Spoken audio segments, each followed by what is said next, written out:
to that though. But this is Malachite. Malachite is the stone of transformation. It heals the heart chakra. And it assists with changes and spiritual growth. So if you're going through a lot of changes right now and you're having a hard time dealing with those changes, whether they're good or bad, because even sometimes when you get good changes, it still can be overwhelming. Malachite kind of helps you grasp onto what's happening. It brings you up to speed.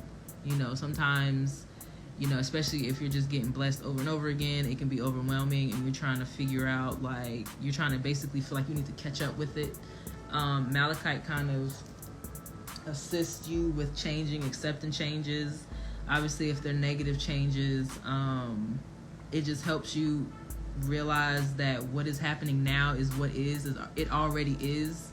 So you kind of have to accept it and just go from there. You can't change it from happening, really, because you can't go backwards.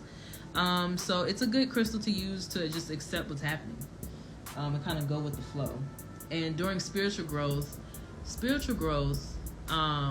is not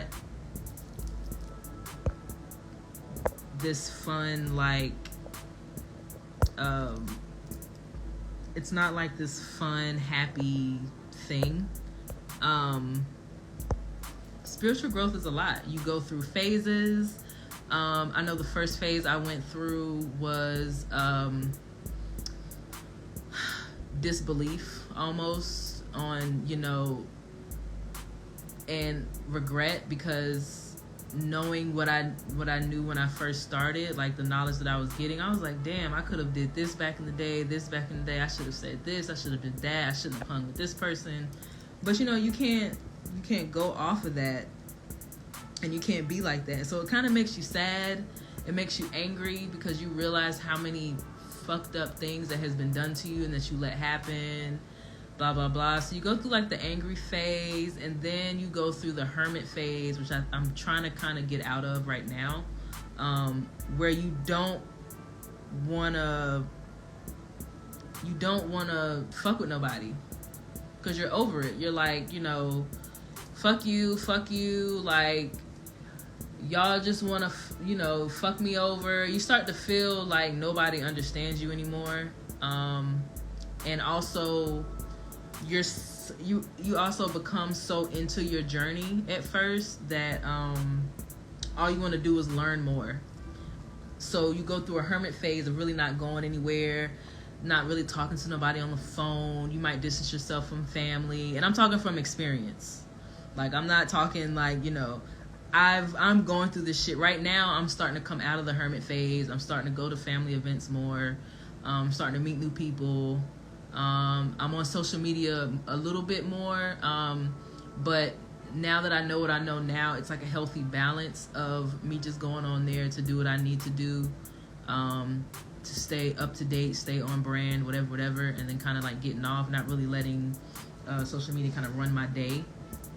But yeah, spiritual journeys have no timetable. Can you literally be one? Spiritual journey never ends. You're always learning something new. It's just the first, once you hit that pinnacle of enlightenment to the point where you don't get angry, and you don't, not where you don't get angry, you're always going to feel some type of way, but you don't let it control you. That's a difference. Like, when you get to a point where things upset you, but then you release it all at once, that's when you've reached a whole new, you know. But your spiritual journey never ends. There's always something else to learn about yourself, because you're changing constantly. So you're always learning about yourself and new needs that you need spiritually, emotionally, mentally, physically. You're going to start to realize that certain things don't serve you anymore. You're going to have a hard time letting things go. But you're just going to have to let them go, because once you're like tapped in and spirit is like have shown itself to you for real, like, it's going to keep showing you signs that you need to change, or you're just going to be in like this situation loop, time loop almost, of the same shit's going to keep happening to you until you learn from it. Because once you're awake and you can't go back to sleep. So like, once you're up, you're not allowed to go back to sleep. So you're gonna keep going through the same karmic cycles until you get it through your head, basically. But no, you don't ever stop. It's just the beginning phases are a little rough because, you know, you kind of lose trust in people, humanity. You lose trust in yourself sometimes. You start to doubt yourself because you're like, damn, you know, I done did all this shit. Or it's just a lot. Like, the processes are a lot. I mean, I could definitely do a live about it one day. But I'm definitely right now coming out of the hermit phase, which, like I said, you don't really want to go anywhere. You don't really want to talk to too many people. Hold on. Sorry, my dog's doing weird shit right now. But yeah, you don't really want to do shit else but your spiritual shit. But your spiritual shit in your daily life, really. But yeah. So, like, how do you know when you feel like you're through with your journey? Also, like,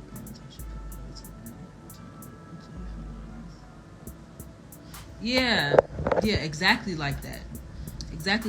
When Itachi put Kabuto in that infinite time loop, and, you know, he kept reacting the same way and then kept, you know, going back to the same point and starting over again, until he learned his lesson. He wasn't getting out.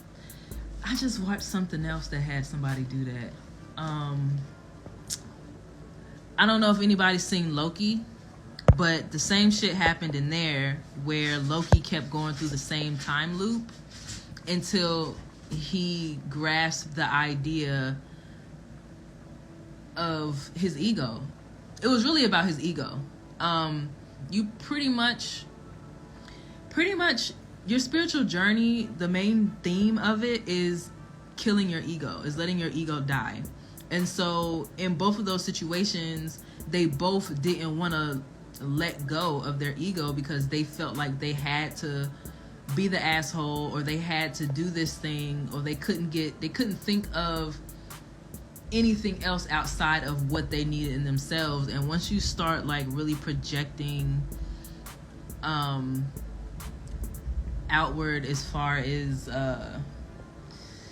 am I trying to say? Once you stop moving selfishly, which I can't explain that to you, that's something you'll have to, like, grasp yourself. You can still do things for yourself without being selfish. I can't explain that one right now. I'll have to sit on it and come back to how to explain that, but you kind of get the gist. So that's pretty much why they went through that loop. But Malachite, it helps you with that spiritual growth. It helps you embrace those changes. There will be a lot of changes spiritually, mentally, emotionally, and physically. You're not going to look the same, feel the same. And when I mean look the same, like, when you look in the mirror, you're not going to look the same as you did before. You're not going to feel the same. You're definitely going to feel different. You're going to look at the world different. It's definitely brighter. How it looks is brighter, but what's happening is darker. So, like, the reality becomes darker because you start to realize how fucked up the world is, but how the natural world looks to the eye, it looks so much brighter. It looks so much better. You start to see nature in, like, 4D, you know what I mean? Like, not 4D, HD, you know what I mean? Like, it's like a trip, basically. It's like going on a natural trip. But Malachite is also a protection stone. It absorbs negative energy. It guards against radiation of all kinds. It clears electromagnetic pollution. So it's good to keep near your microwaves and TVs because it helps reduce those waves that we can't see in the air.